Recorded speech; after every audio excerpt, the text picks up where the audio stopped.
word begotten. I am asking you the meaning of the word begotten. Yes, I know. What is the meaning of the word begotten? Begotten, there are two senses. When you say of a human being, he says begotten means the flesh and blood of his son. But when you say of God begotten son, it doesn't mean that his body is begotten him. It is to say the close association between the father and the son. That's all. If you say son, I say, suppose someone comes here and I tell him, my son, he will not mind because he's a young boy. If I tell him that son, come here, he will come.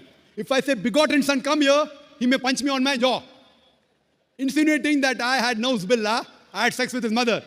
Fine.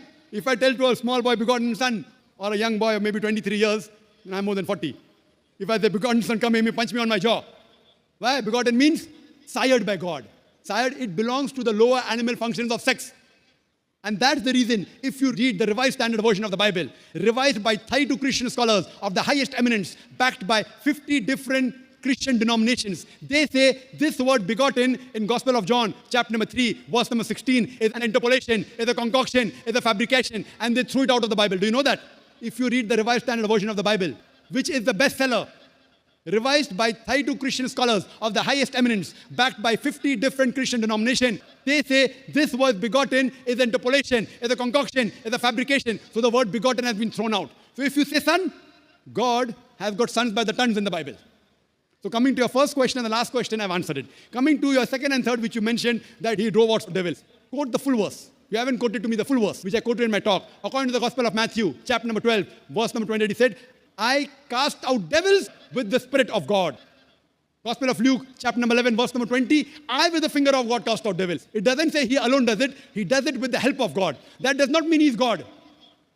All these verses you quoted, they clearly mentioned that he was a messenger of God. He wasn't God himself. That is the reason I challenge you. Point out a single unequivocal statement in the complete Bible where Jesus Christ, peace be upon him, himself says that I am God, or where he says worship me. And I'm ready to accept Christianity. Nowhere Jesus ever said that. Just if I tell to the son, son, come here, that does not make him my begotten son. Fine? The same way, if you tell me that I will call you Dr. Zakir Naik, fine? And if I don't object, that doesn't, it may be true, may be wrong. People say, Dr. Zakir Naik, scholar. I don't consider myself to be a scholar. I consider myself to be a student of knowledge. If people call me scholar, and if I continue, that doesn't mean I accept it. They consider me to be a scholar. I don't consider myself to be a scholar. I always refer to myself as a student of knowledge, a talib ilm. So what you have to point out from the Bible is, anywhere in the Bible, it should be in red letter. Red letter means the words of Jesus Christ, peace be upon him.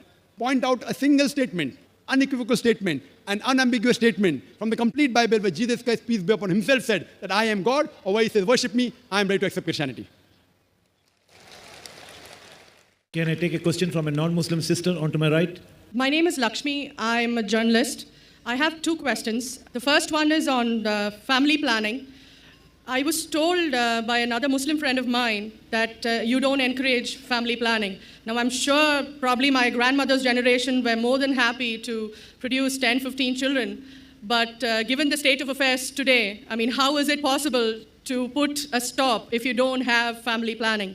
Now, the second question is, Muslim men are allowed to marry 4 or 5 times, I think, and they don't require their wife's permission, the first wife's permission to marry, correct me if I'm wrong, to marry more number of times. So I actually don't see any logic in this because I believe it's one man, one woman. That's the institution of marriage. So please clarify. Thank you. Sister, there are 2 questions. Very good questions, but long answers. First question is family planning. That she said, the sister, in my grandmother's time, produce more children, good, but now the world is changing. Let's see whether your grandmother is right or you are right. In Islam, as far as family planning is concerned, family planning is a big word, but there's unanimous agreement that as far as permanent method is concerned, all the Islamic scholars, everyone agreed that it is haram. Tubectomy, vasectomy, it's prohibited. Even abortion.